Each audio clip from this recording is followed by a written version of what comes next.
Hello, I'm Margot Pilatus. Welcome to Study English, IELTS preparation. Today we're going to look at ways of discussing a topic. When you're writing or speaking, you can present facts or you can use your opinion. But how can you tell the difference? Today we'll find out. We're going to listen to a scientist talking about vitamin D and cancer. In this clip, see if you can hear both facts and opinions being used. I believe that the public health problem for vitamin D deficiency is quite significant. I would estimate minimum 25% of adults in the United States, Europe, and probably even in Australia are vitamin D deficient. I mean, if you think about it, over 250,000 women in the United States will develop breast cancer this year. Something like 50,000 will die. If 25% of those breast cancers could have been averted, prevented in some way, just by having a little exposure to sunlight, would have been really tremendous. So he was talking about the links between vitamin D and cancer.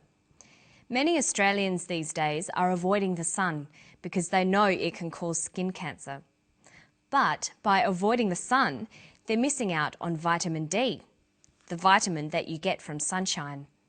And this is leading to other health problems.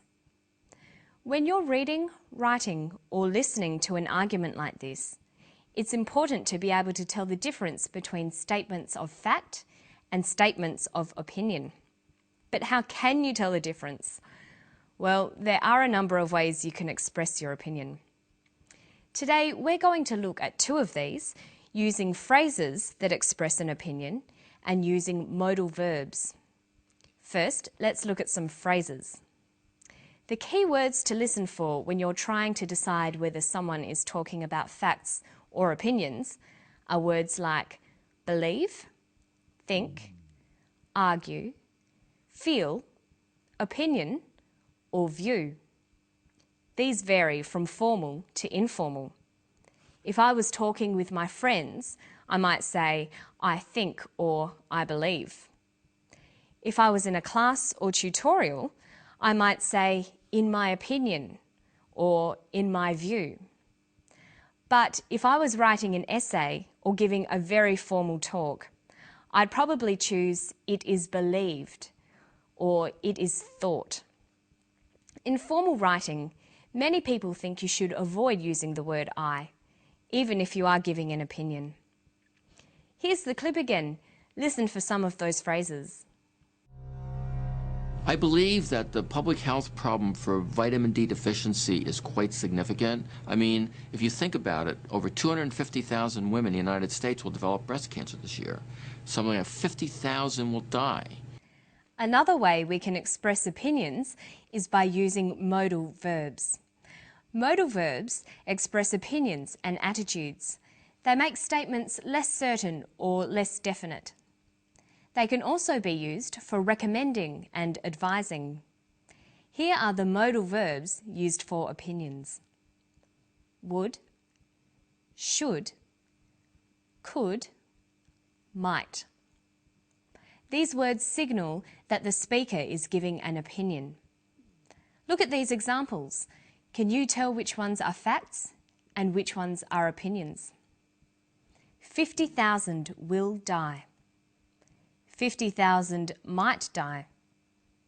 The second statement uses might. It's an opinion.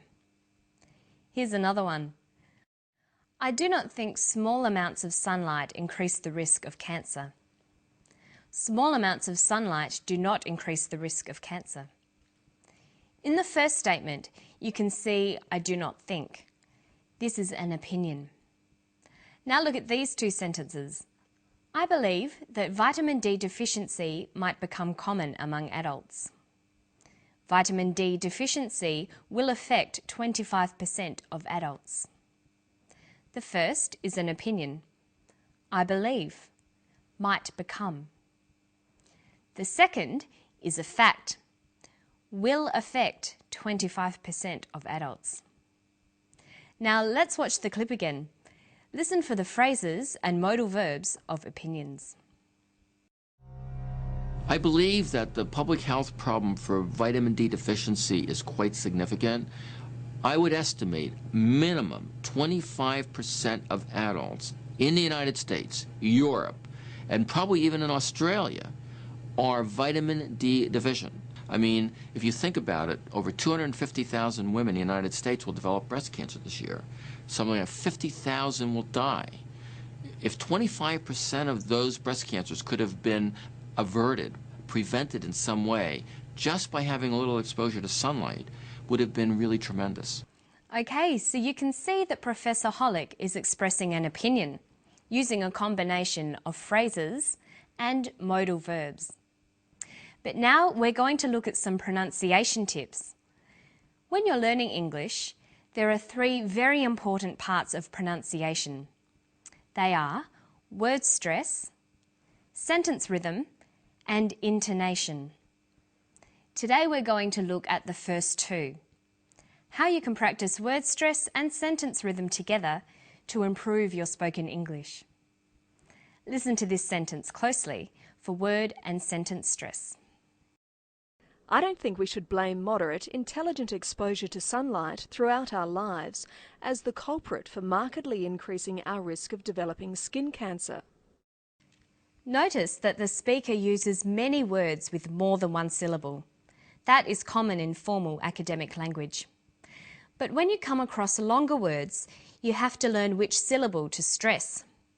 For example, we say intelligent, increasing, and markedly. Notice that when you stress one syllable, the vowels in the other syllables are shortened. Sometimes these short syllables become a schwa, an sound, or an I. They're short, relaxed sounds.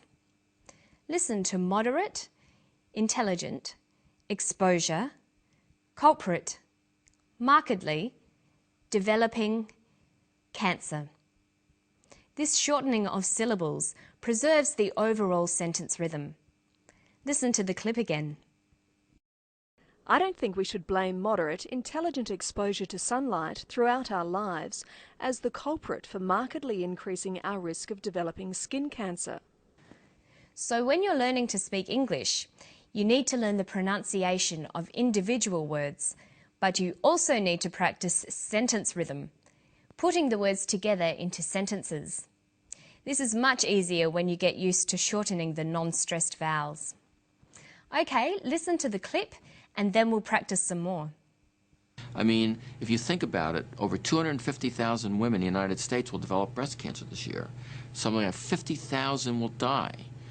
If 25% of those breast cancers could have been averted, prevented in some way, just by having a little exposure to sunlight, would have been really tremendous. Okay, now you can try it. Listen to this sentence.